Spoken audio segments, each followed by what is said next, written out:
আচ্ছা, তাহলে এখন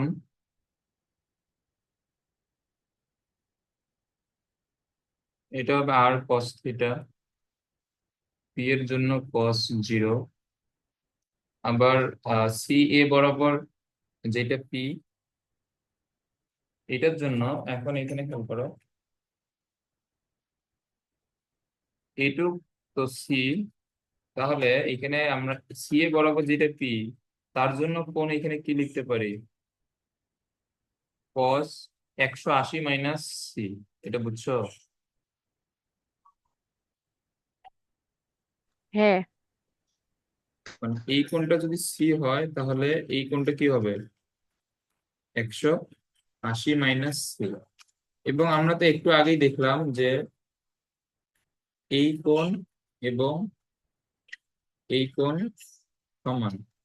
তাহলে যদি এটা বি হয় আমরা এটাকেও বি বলতে পারবো। তাহলে নিচের পিটার জন্য আমরা এখানে কি লিখতে পারবো? Pi plus B. এটা বুঝছো? হ্যাঁ, বুঝছি। আচ্ছা,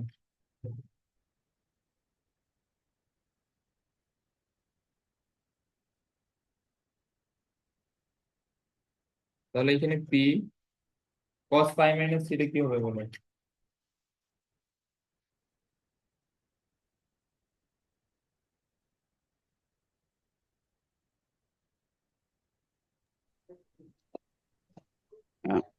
মাইনাস কস থ্রি। হুম, পাই প্লাস বি।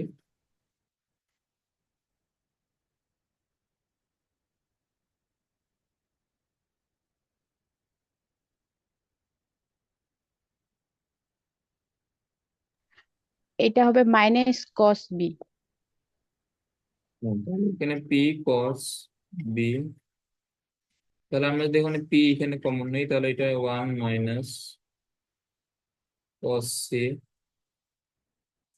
কস বি। তাহলে এটা 1 নম্বর সমীকরণ।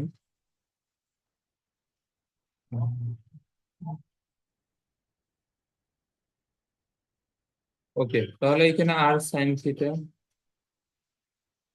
এটা তো 0।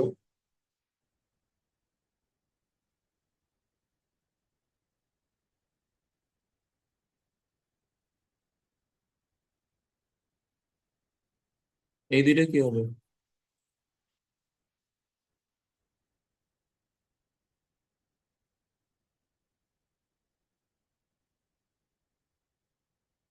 এই দুইটা বলো। এটা হবে সাইন সি। হুম, এটা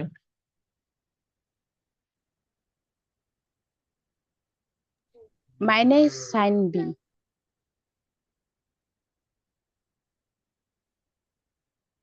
তাহলে এখানে আমরা যদি পি কমন নেই,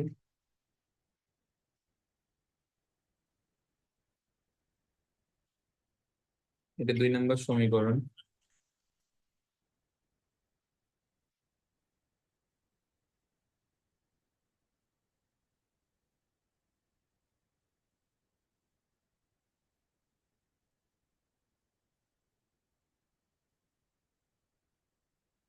আচ্ছা, তাহলে 1 স্কোয়ার প্লাস 2 স্কোয়ার করতে হবে, আমরা এটা জানি। তাহলে এখানে থাকবে আর স্কোয়ার।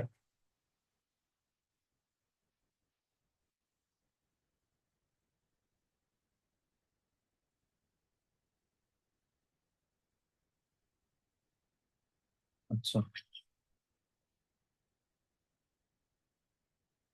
আচ্ছা, একটা জিনিস এখানে খেয়াল করো, আমরা যদি একের উপর স্কোয়ার করি এবং দুইয়ের উপর স্কোয়ার করি তাহলে দুইটাতে পি স্কোয়ার আসবে। আমরা এখানে পি স্কোয়ার একবারে চাইলে কমন নিতে পারি। তাহলে এখানে থাকবে 1 minus cos C cos B এর উপর square plus sine C sine B. আচ্ছা, এখানে একটা লাইন আমি একবারে লিখবো, এটা পরীক্ষা একবারে লেখার দরকার নেই। এখানে খেয়াল করো, আমরা যদি এখানে দুইটাটি বর্গের সূত্র ভাঙাই, এখানে আসবে এ স্কোয়ার এবং বি স্কোয়ার দিলে আসবে কজ স্কোয়ার সি। আর এই পরেরটাকে স্কোয়ার করলে আসবে সাইন স্কোয়ার সি, তাহলে কজ স্কোয়ার সি এবং সাইন স্কোয়ার সি মিলে 1 লেখা যায়।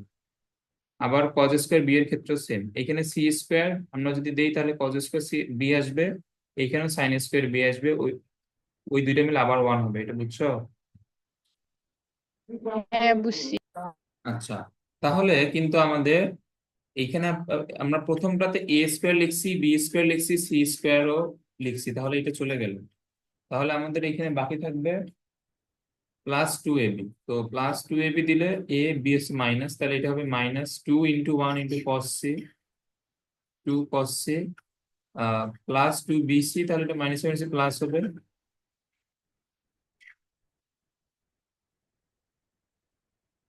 এবং 2ac, তাহলে এটা হবে -2 cos b। আর এখান থেকে তো অলরেডি আমাদের এ স্কোয়ার প্লাস বি স্কোয়ার চলে গেছে, তাহলে এখানে থাকবে -2ab, যেটা সাইন সি সাইন বি, এটা বুঝছো? হ্যাঁ,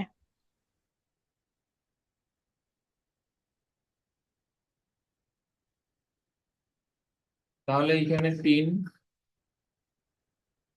আচ্ছা, আমাদের এখানে প্রমাণে কি বলছে? আচ্ছা, তাহলে 3 আছে already, 2 cos b,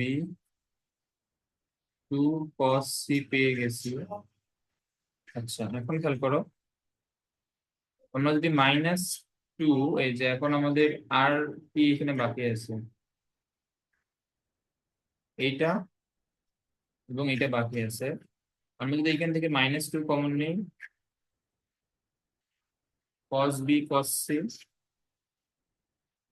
plus sine B sine C, same সূত্র।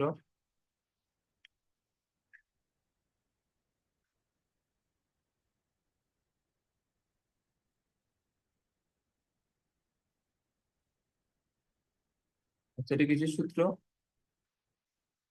আচ্ছা, এখানে তো দাঁড়াও, মাইনাস হবে না। আমরা যদি এখানে -2 আমরা যদি কমন নেই, সেই ক্ষেত্রে সাইন বি সাইন সি এরটা হবে প্লাস, আর কস বি কস সি এরটা হবে মাইনাস। আচ্ছা, তাহলে আমরা এখানে একটা কাজ করি, আমরা আপাতত এখানে +2 কমন নেই, +2 কমন নিলে কস বি কস সি এরটা প্লাস, সাইন বি সাইন সির সামনে হবে মাইনাস। হ্যাঁ, তাহলে এখানে +2। এখন এটা কিছু সূত্র বলো। cos b plus c। এটা হচ্ছে কস বি প্লাস সি। ওকে, তাহলে আমাদের প্রমাণের মধ্যে 3 - 2 cos b cos c চলে আসছে, আমাদের cos এ দরকার। আচ্ছা, এখানে খেয়াল করো, এই যে এটা এটা তো একটা ত্রিভুজ, তাহলে এ প্লাস বি প্লাস সি মানে 3 গুণের সমষ্টি কত হবে? 180 ডিগ্রি, অর্থাৎ পাই। তাহলে এখান থেকে বি প্লাস সি এর মান আসবে পাই - এ।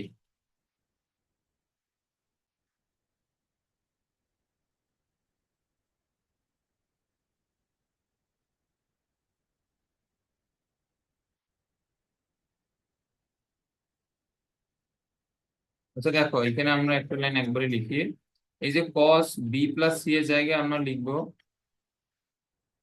পাই - এ। এটা কি হবে বলো তো, কস পাই - এটা কি হবে?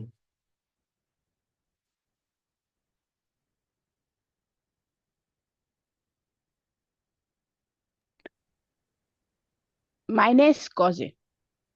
তাহলে এটা হবে -কজে, তাহলে ওই জায়গাতে যদি -কজে বসাই তাহলে এটা হয়ে যাবে -2 কজে।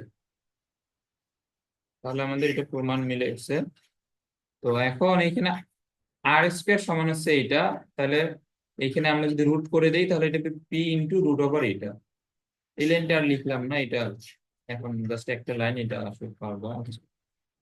এরপরে আবার বি নাম্বার দেখাইতে বলছো।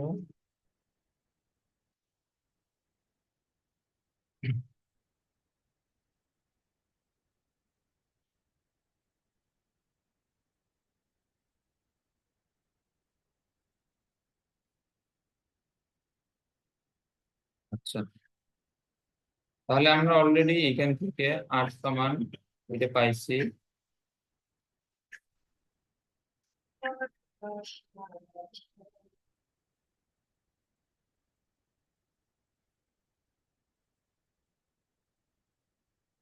এটা আমরা অলরেডি পাইছি।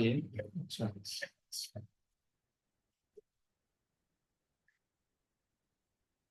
তাহলে এখানে a/2 b/2 c/2 এগুলো নিয়ে আসতে হবে।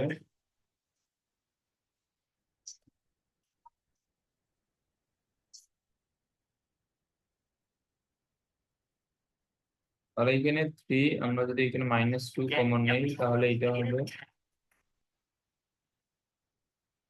cos a, cos b, cos c।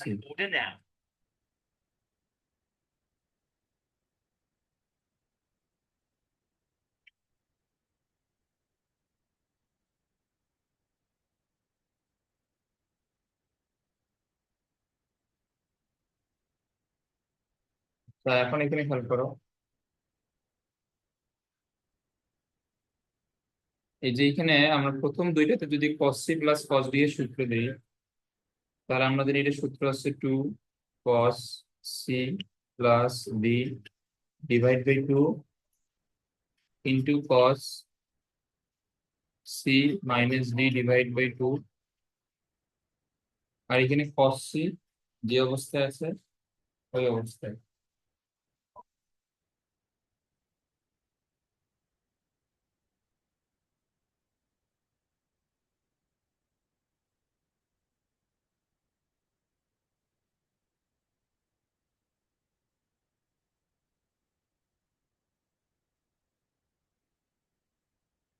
আচ্ছা, এখন এটা এই প্রমাণটা আর কি আমাদের মনে রাখতে হবে। এখন এখানে খেয়াল করো, এই যে এটা যেহেতু একটা ত্রিভুজ, তাহলে a plus B plus C সমান পাই। এবং আমরা যদি এই এই দুইটাকে ভাগ করে দেই তাহলে এটা হবে π/2। তাহলে এখান থেকে কি লেখা যায়? a/2 b/2 c/2 সমান হচ্ছে π/2। তাহলে এখন দেখো, এই যে এইখানে আমাদের a/2 প্লাস b/2 আছে, তো a/2 এবং b/2 এর জায়গায় এখানে কি লেখা যাবে? π/2 মাইনাস c/2। এটা বুঝছো? হ্যাঁ।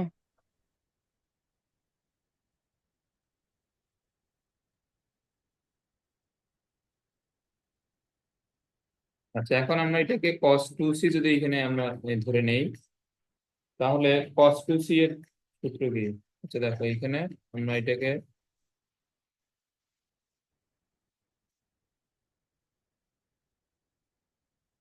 আমাদের প্রশ্নে যেহেতু সাইন আছে তাহলে আমরা সাইনের সূত্রটা লিখি। তাহলে আমরা জানি 1 - cos c, এটা কি হবে? 2 sin² c/2, এটা হবে না? তাহলে এখানে এখানে cos c সমান কি লেখা যাবে? 1 - 2 sin² c/2।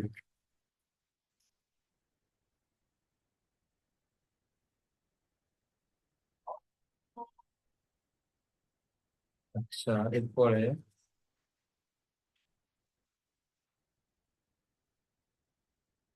আচ্ছা এখন দেখো, এখানে যেহেতু π/2 আছে তাহলে π/2 থাকলে cos চেঞ্জ হয়ে যাবে সাইনে, এবং এটা প্রথম চতুর্ভাগের জন্য এটা প্লাসই থাকবে।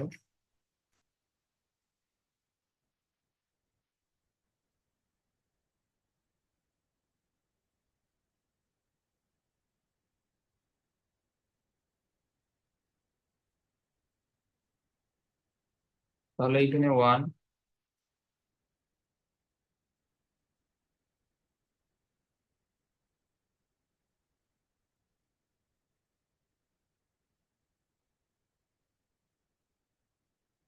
তাহলে ওয়ানটা এখানে সামনে নিয়ে আসে, এবং এই জায়গা থেকে 2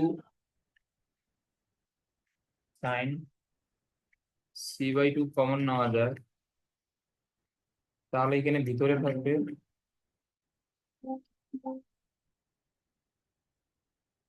আচ্ছা দেখো, ওকে, তাহলে এখানে ভিতরে থাকবে a/2, আর এইখানে আসছে b/2, আর এখান থেকে 2 sin c/2 একটা এখানে কমন নিলে থাকবে একটা sin c/2। তো এখন এগুলা খুবই ভালো মতো বোঝার জন্য ত্রিকোণমিতি ডিভিশন দেওয়া থাকা লাগবে। তো ত্রিকোণমিতি এটা ভালোভাবে পড়বা, কারণ এই চ্যাপ্টারে আমাদের পরবর্তী ম্যাথ গুলো তো ত্রিকোণমিতি লাগবে। আচ্ছা, এরপরে এখানে থেকে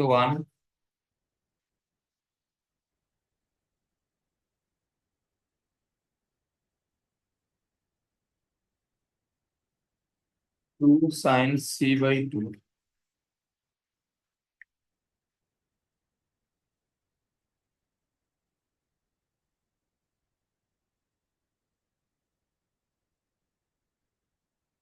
দেখো যে এখানে যে আমাদের c/2 আছে, এখানে c/2 এর জায়গায় এখানে কি লেখা যাবে? c/2 এর জায়গায় লেখা যাবে π/2 মাইনাস a/2 প্লাস b/2। এটা বুঝছো?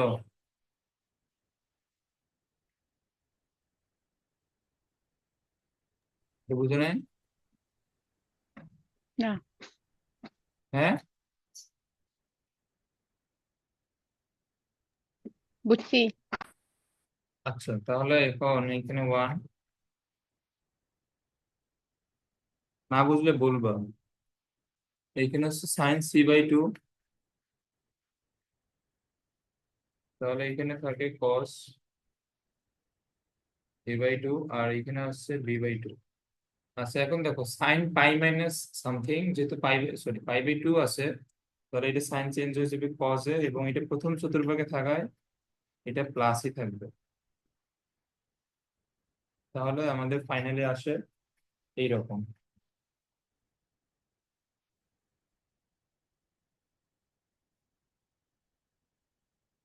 আচ্ছা, তারপরে 1 প্লাস,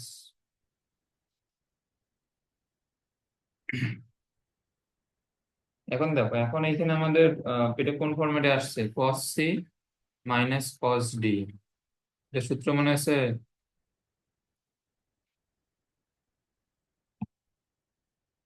হুম।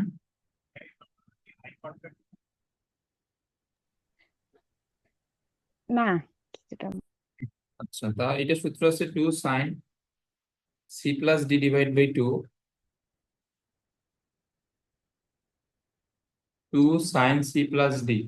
আচ্ছা, এখানে c+d দিলে এটা কি হবে? c+d হচ্ছে b/2 বাদ যাবে, তাহলে a/2 মিলে a, তাহলে c+d এর মান হচ্ছে a আবার divide by 2 into sin d-c/2। আচ্ছা, d-c দিলে a/2 বাদ যাবে, তাহলে থাকবে 2 × b/2 মানে b। আবার এটা হচ্ছে d-c এর মান হচ্ছে b আবার ডিভাইড বাই 2। এটা বুঝছো? হ্যাঁ, বুঝছি। Okay, তাহলে এখানে 1 আর 2 টু 4, তাহলে থাকে সাইন a/2 সাইন b/2 আর এখানে হচ্ছে সাইন c/2। তাহলে এই যে এখানে ভিতরের cos A cos B cos C ভাঙায় আমরা এটা পাইলাম। অতএব এখন আমাদের লব্ধির মান পি, এইখানে ভিতরে আছে 3 - 2 cos A plus B plus C এর মান হচ্ছে এইটা। তাহলে আমরা যদি এটা এখানে দেই,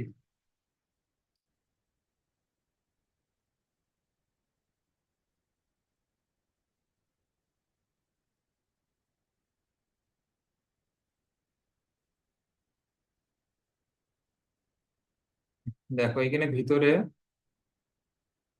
3 আর এবং এখানে গুণ করলে -2 হবে, তাহলে 3 - 2 মিলে 1, আর 2 দ্বারা -4 কে গুণ করলে -8 ইন্টু এটা থাকবে।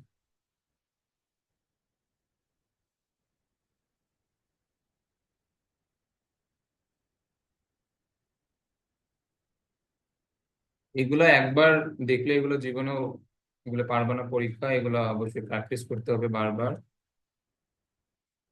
আচ্ছা, তাহলে এটা গেল।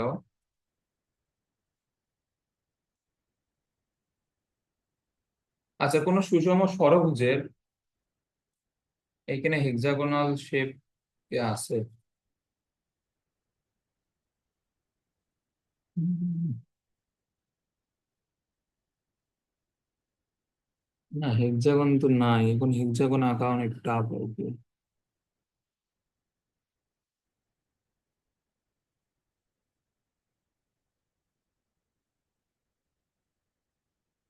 আচ্ছা,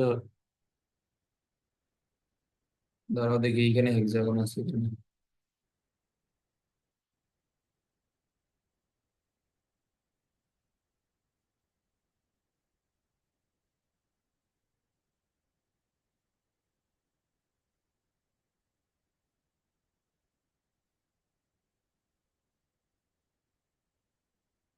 আচ্ছা, সমস্যা নাই, এটা আমি হাতে আঁকাই।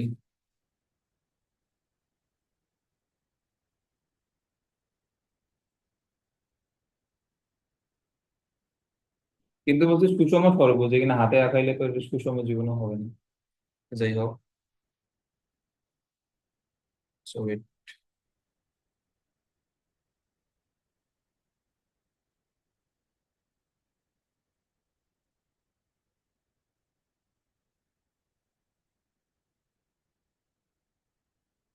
এটা একটা,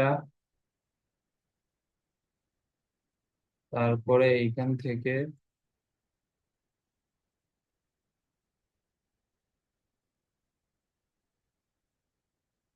এটা একটা, তারপর এইখান থেকে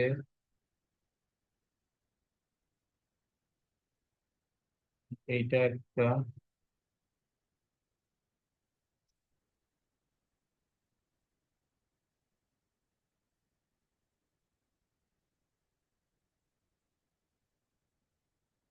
আচ্ছা, এইখানে এই যে পরস্পরের এই বিপরীত বাহুগুলো কিন্তু সমান্তরাল হইতে হয়, তাহলে হচ্ছে যে এটা হবে এর সমান,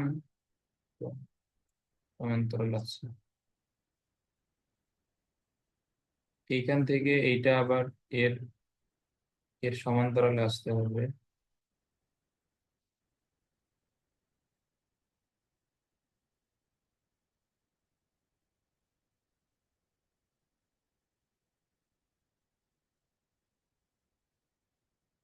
না, এটা তো, আচ্ছা হয়েছে মোটামুটি। এই যে এইটা এইটা সমান সমান্তরাল, এইটা এইটা সমান সমান্তরাল, এবং যদিও এইটা এইটা অনেকটুকু বাঁকা হয়েছে, এইটা এইটা সমান সমান্তরাল। এটা বুঝছো? তাহলে সুষম ষড়ভুজ কিন্তু এইভাবে আঁকতে হবে।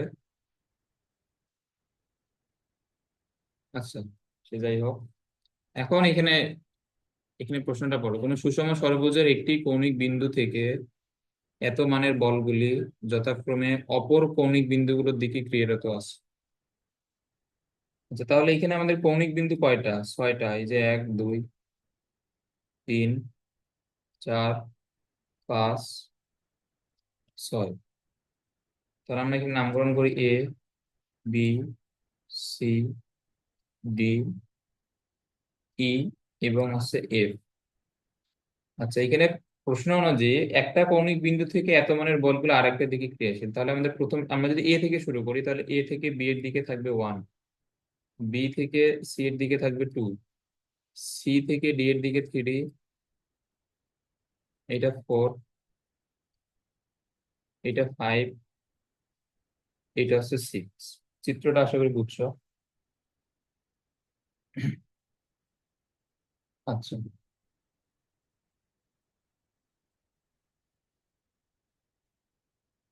এখন এইখানে লব্ধির আহ, মান এবং দিক। আচ্ছা, তো এখন এখানে ছয়টা বলের,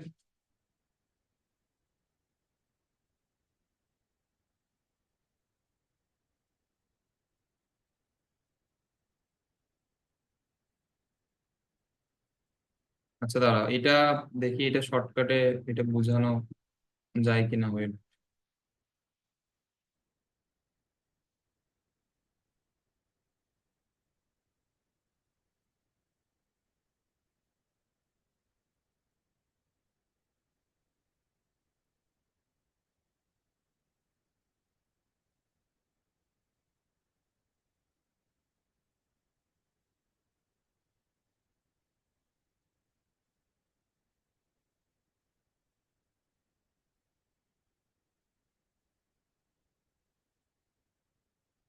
তা আমরা ওই যে ওই দিন বহুভুজ সূত্র পড়ার সময় এইরকম একটা শেপ আমরা দেখছিলাম। আচ্ছা, এখন এইখানে এই যে এই প্রতিটা কোণ এখানে কত ডিগ্রি করে?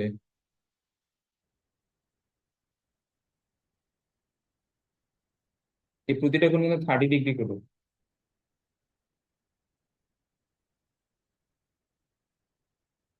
এইটা 30 ডিগ্রি, এইটা 30 ডিগ্রি, এইটা 30 ডিগ্রি, এবং এইটাও 30 ডিগ্রি। এটা হচ্ছে 120, এই টোটাল কোণটা।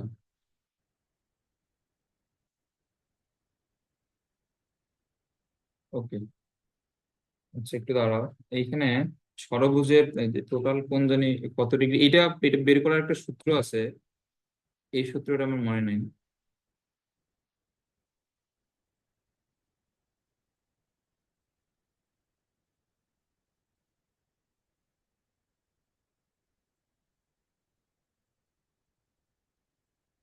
আচ্ছা, এখানে ষড়ভুজের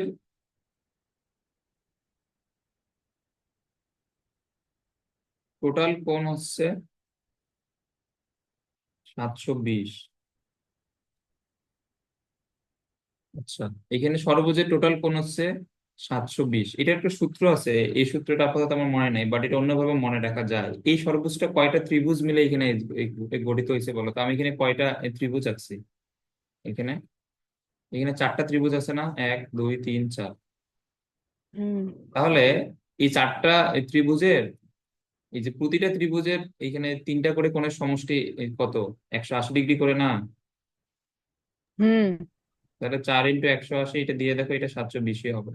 আচ্ছা দেখো, তাহলে একটা ষড়ভুজের সবগুলা কোণের সমষ্টি হচ্ছে 720, এবং এখানে বলছে সুষম ষড়ভুজ। যদিও এখানে চিত্রটা সবগুলা সমান হয় না, যাই হোক, সবগুলা বাহু সমান হইলে এখানে প্রতিটা কোণ 120 ডিগ্রি করে হবে। তুমি এই যে এখানে 720-কে 6 দ্বারা ভাগ করো, দেখো যে 120 আসে।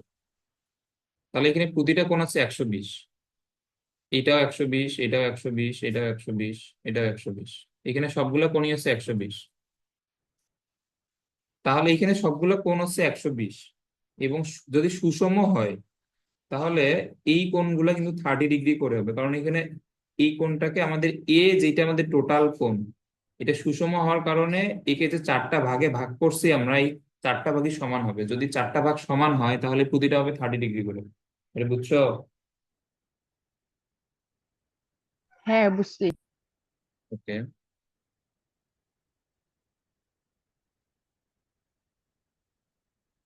আচ্ছা এখন আমরা এখানে একটু, এটা যদি আমরা এই লম্বাংশ নিয়ে করি অনেক বড় হবে। তাহলে যদি এটা 30 হয়, এটা 60, এটা আমরা বুঝলাম। আচ্ছা, পয়েন্টে একটু ভেক্টর শিফটিং একটু করো। ভেক্টর ভেক্টর শিফটিং খুবই ভালোভাবে বুঝলে এই ম্যাথটা আশা করি পারবা।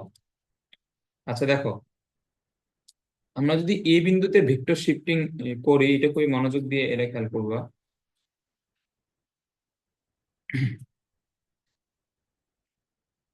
বিন্দুতে ভেক্টর শিফটিং করলে এখানে তো 1 আছে।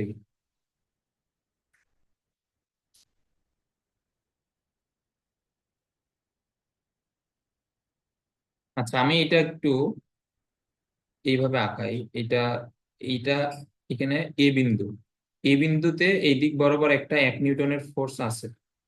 আচ্ছা, এখন আমি যদি এখানে 2 নিউটন আঁকাই, এখানে 2 নিউটন কোন বরাবর এটা আসবে বলো তো? আমি তো বললাম যে এই বাহুটা এবং এই বাহুটা সমান্তরাল, মানে এই যে বিসি,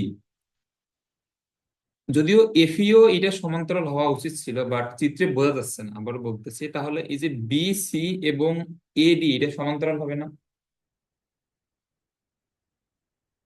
না, এটা কি পুরোপুরি সমান্তরাল? সমান্তরাল তো মনে হচ্ছে।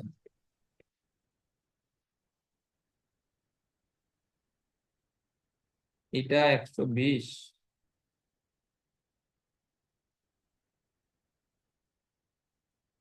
এটা আছে 30,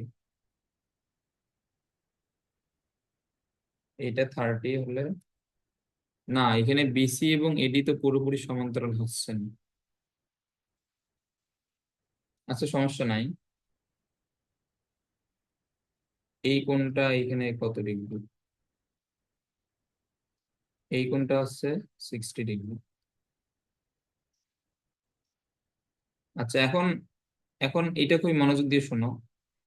আমরা যদি বিসি রেখাটাকে তার সমান্তরালে নিয়ে গিয়ে আমরা যদি এ বিন্দুতে আঁকাই, অর্থাৎ এই বিন্দুতে আমি 2 নিউটন এখানে দিলাম, তাহলে এটা ছিল এইরকম, এটা এ বিন্দু, এইখানে একটা রেখা আছে বি সি, যেটার এই কোণটা হচ্ছে 60 ডিগ্রি। আমি যদি এটা সমান্তরালে এইখানে এই রেখাটাকে শিফট করি, এই কোণটা এখানে কত ডিগ্রি হবে? এই কোণটা 60 ডিগ্রি হবে সিক্স। না? এটা বুঝছো? হুম। হ্যাঁ। এবং এরা যেহেতু সুষম এখানে ষড়ভুজ, তাহলে বিসি রেখা এবং এফ ই রেখা অবশ্যই সমান্তরাল হবে, মাস্ট। আচ্ছা দেখো, তাহলে বিসি এখানে মানে 2 নিউটন যে বরাবর ক্রিয়াশীল, 5 নিউটন কিন্তু তার উল্টো দিকে ক্রিয়াশীল। তাহলে আমি যদি 5 নিউটনকে এ বিন্দুতে নিয়ে আসি, তাহলে এটা আমাদের ক্রিয়া করবে উল্টো দিকে, এটা বুঝছো? হ্যাঁ, বুঝছি। ওকে। আচ্ছা, আর আছে আমার 6 নিউটন। না, এখানে এখন দেখো, আমি এখানে আগে 6 নিউটনটাকে শিফট করি। যদি এখানে 6 নিউটনটাকে এ বিন্দুতে নিয়ে আসি, তাহলে এটা কোন বরাবর হবে? এটা হবে এই বরাবর সামনের দিকে, না? এটা তো বুঝছো? হ্যাঁ, বুঝছি। আচ্ছা, তাহলে আমার এটা একটা রেখা। আর এখন যদি আমি এখানে 3 নিউটনটাকে নিয়ে আসি, 3 নিউটন এবং 6 নিউটন কিন্তু এই ষড়ভুজের বাহু হিসেবে পরস্পর সমান্তরাল, 3 এবং 6। তাহলে 6 নিউটন যদি নিচের দিকে কাজ করে, 3 নিউটন এ বিন্দু থেকে 6 নিউটনের বিপরীত দিকে এখানে কাজ করবে অবশ্যই। এটা বুঝছো? হ্যাঁ। এটা বুঝছো? আচ্ছা, এটা বুঝছো। তাহলে 4 নিউটন এখানে কোন বরাবর এই কাজ করবে? 1 নিউটন এবং 4 নিউটন সমান্তরাল এবং পরস্পর বিপরীত। আমি যদি ভেক্টর শিফট করে এটাকে এইখানে নিয়ে আসি, তাহলে 4 নিউটন কাজ করবে একের ঠিক উল্টো দিকে। হুম। এটা ক্লিয়ার? হুম। আচ্ছা, তাহলে এখানে ভেক্টর শিফটিং করে আমি এটা এটা পাইলাম। আচ্ছা, একটু দাঁড়াও।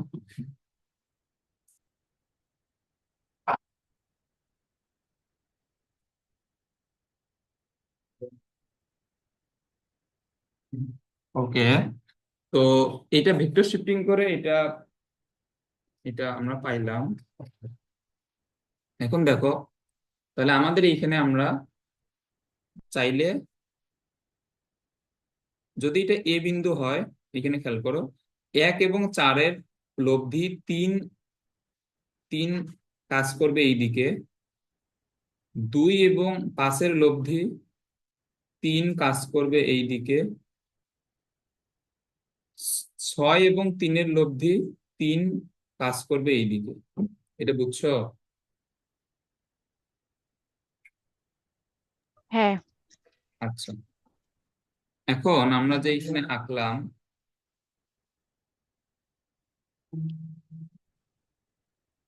এইখানে চিত্র অনুযায়ী এখানে খেয়াল করো, এই কোণটা চিত্রে কত ডিগ্রি ছিল বলো তো? যে এই কোণটা কিন্তু এই কোণটা, এই কোণটা ছিল এই কোণটা। এটা বুঝছো? হ্যাঁ। তাহলে এটা এখানে আমাদের, এটা চিত্র অনুযায়ী কত, 60 ডিগ্রি না? হুম। এটা হচ্ছে 60 ডিগ্রি। আর আমাদের এইখানে 5 নিউটনের যেটা এখানে ক্রিয়া রেখা, এ, এটা ছিল এই বিন্দু থেকে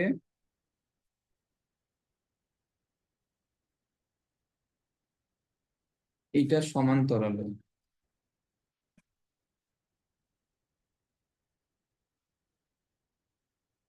আচ্ছা, এইটা এখানে কত ডিগ্রি হবে?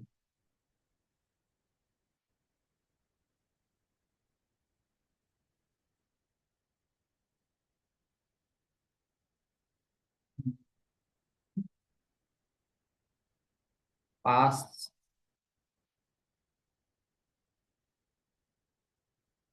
5 নিউটন, আমরা যদি 2 নিউটনকে এই দিক বরাবর নিয়ে আসি, তাহলে এটা ছিল আমাদের 60। যদি এইটা 60 হয়, তাহলে 2 নিউটনকে আমরা যেদিকে আঁকছি 5 নিউটনকে তার উল্টো দিকে, তাহলে এটা 60 হলে এটা 60, তাহলে হবে এটা 60। এটা বুঝছো? হুম। আচ্ছা। আর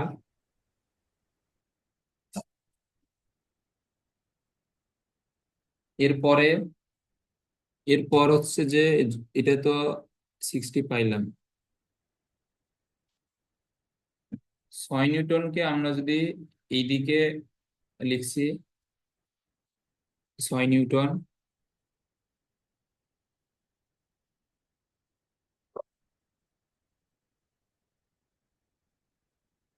এটাকে বর্ধিত করলে, এটাকে ঠিক মতো বর্ধিত করলে এটা হবে এর উপর লম্ব, এটা 60 হলে এটা হবে 30।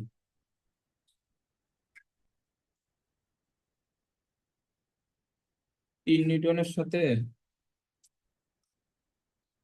এটা হচ্ছে 30,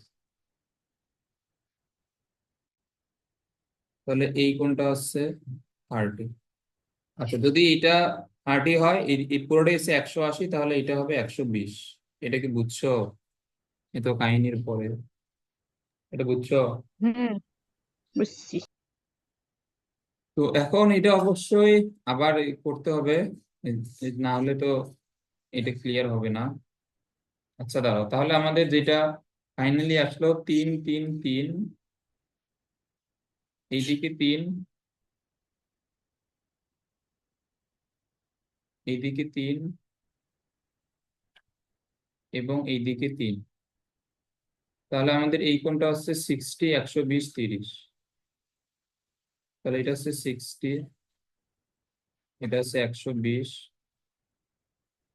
এবং এটা হচ্ছে 30। আচ্ছা, এটা হচ্ছে আমাদের এক্স এক্সিস। তাহলে এখন আমরা যদি এক্স এক্সিসে আমরা যদি এখন,